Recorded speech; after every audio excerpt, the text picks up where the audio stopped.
robot ibrido al mondo. È un drone che ha un sistema con ruote omnidirezionali in grado di muoversi su e atterrare su un tubo, ha un braccio robotico per fare misurazioni.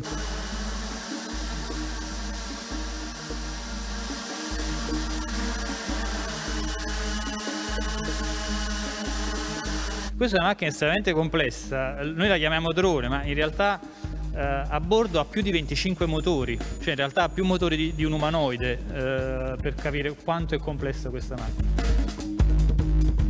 Il professor Vincenzo Lippiello guarda i suoi droni con un certo orgoglio. In uno dei laboratori dell'Università Federico II a Napoli lavora con la sua start-up a decine di progetti utilizzando i robot volanti. Ma cosa fa questo drone?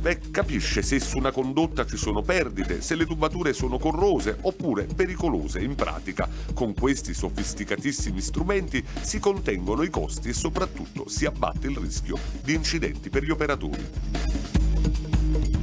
Questo drone in particolare può operare su tutto ciò che è legato a tubature, perché è in grado appunto di atterrare e fare qualunque tipo di misurazione sia richiesta, quindi sia in ambito petrolchimico che in ambito idrico, ma in generale in qualunque tipo di ambito in cui è coinvolto un'infrastruttura di tipo tubo o del genere. Ma abbiamo anche altre versioni di macchine di questo tipo che fanno altri tipi di misurazioni, possono essere anche ispezioni di viadotti, ponti ferroviari, gallerie, insomma qualunque tipo di infrastruttura critica.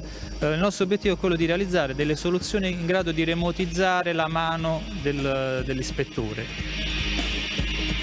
Su questo fronte di ricerca legata all'intelligenza artificiale applicata a robot volanti, la Federico II è in prima linea già da molti anni e non a caso partecipa a numerosi progetti di ricerca internazionali. Questa è proprio la frontiera della tecnologia. Fino al 2010 si pensava solo ai droni come degli occhi volanti. In realtà, quando si è capita la possibilità di avere non solo un occhio volante, ma anche una mano volante, è nata la cosiddetta robotica aerea.